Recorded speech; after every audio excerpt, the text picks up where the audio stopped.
What's up, guys? It's Blake with Y2K. I think you're going to see me 3 times this week, which is better than I've been doing lately. Before I get to the title of today's video, first of all, if you're new to the channel, thanks for checking us out. We're all about the flyest cars from the 90s and 2000s. It's something important to know when you're watching this channel. But before I get started with the title, which I'm sure you're all curious about, I wanted to show you our new shirts, okay? It's got the Y2K on the front, Stay Fly on the back. Very dope.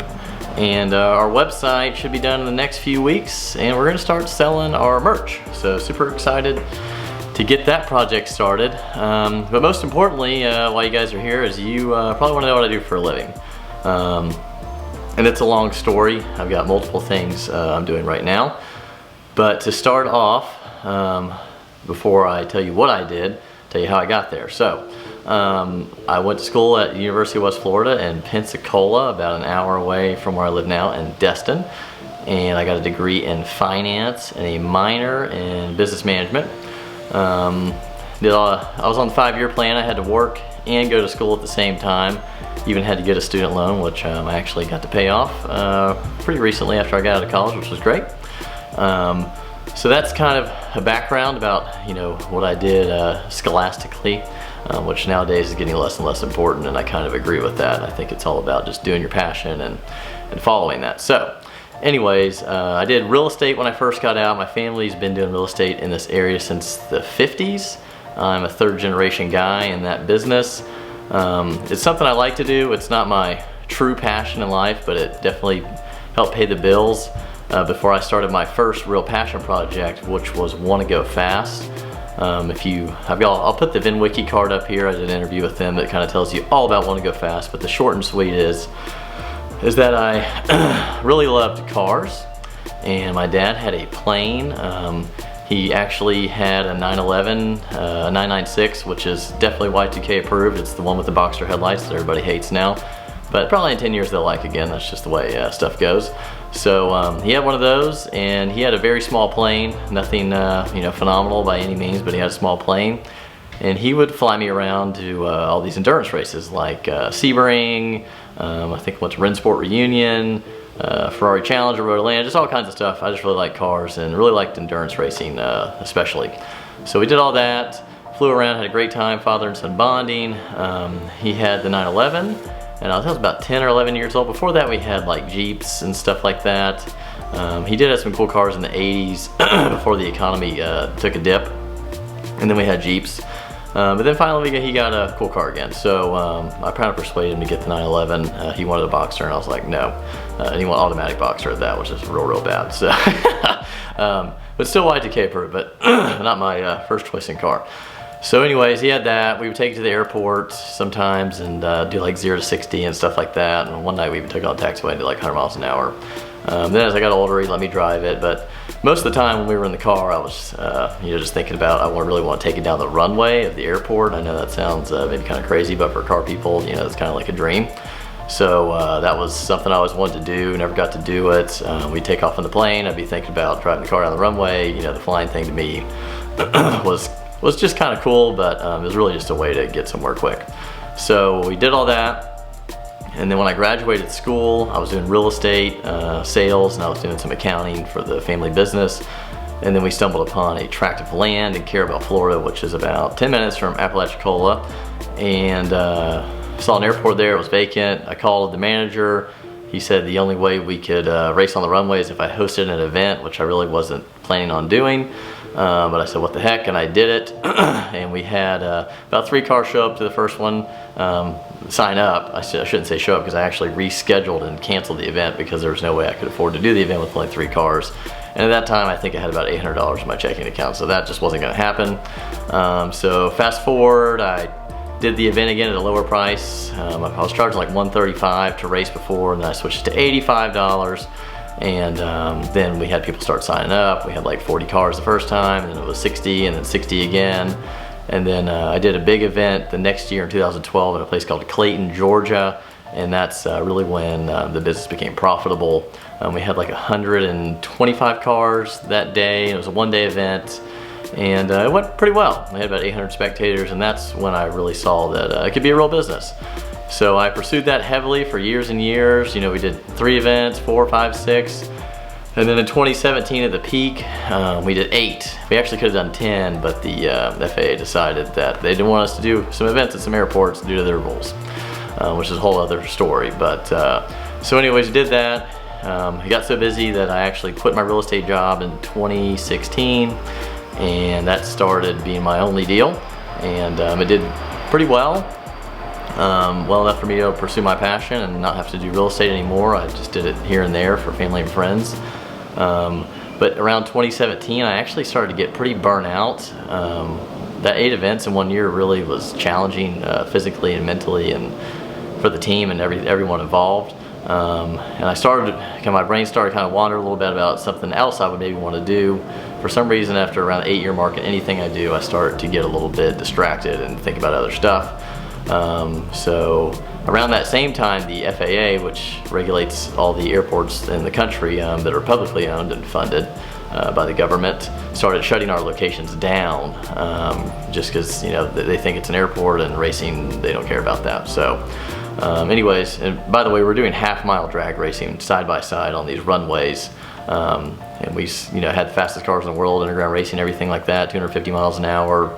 You know, rear-wheel drive cars from Vengeance and Calvo and all that doing 220. LS Experts doing around 220 as well. So it was a really fun time, and you know, it really brought me to all the people I know today, and it's been an amazing experience. I still hope to do 1 or 2 events a year, but I want to make them more special. So that's kind of something that got me kind of started in the car world, and you know, was able to let me quit my real estate job and just focus on that, and met so many awesome people, and it's just an incredible experience, and it's something I plan to, you know, keep doing once or twice a year, you know, from here on out. Our only event right now is in Ocala at Jumbo Airport, and you know, maybe we'll have 1 more airport besides that one as time goes along, but really the FAA is really constraining that business right now. And that's okay, because like I said, I was kind of tired, and I was looking for a change. So anyways, my second deal, which I'm doing a lot more now, is real estate. It's called the Hutchison Group. It's here in Destin. I, you know, sell real estate, got buyers, do listings. I've been doing that a lot more the past probably 90 days. So that's great. It kind of helps pay the bills as well. Have some money saved up from Want to Go Fast. Thankfully, that has kind of helped me, you know, transition into other things I want to do.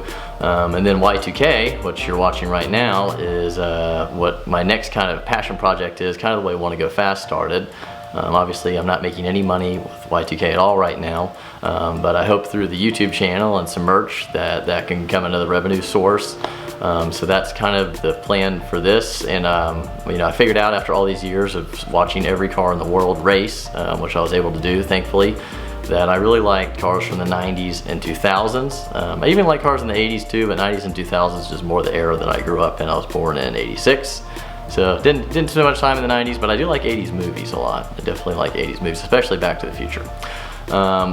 So that's kind of what I'm doing right now, and I've also got another business called Gas and Carry that I just launched at a ranch about an hour north of Destin in Freeport.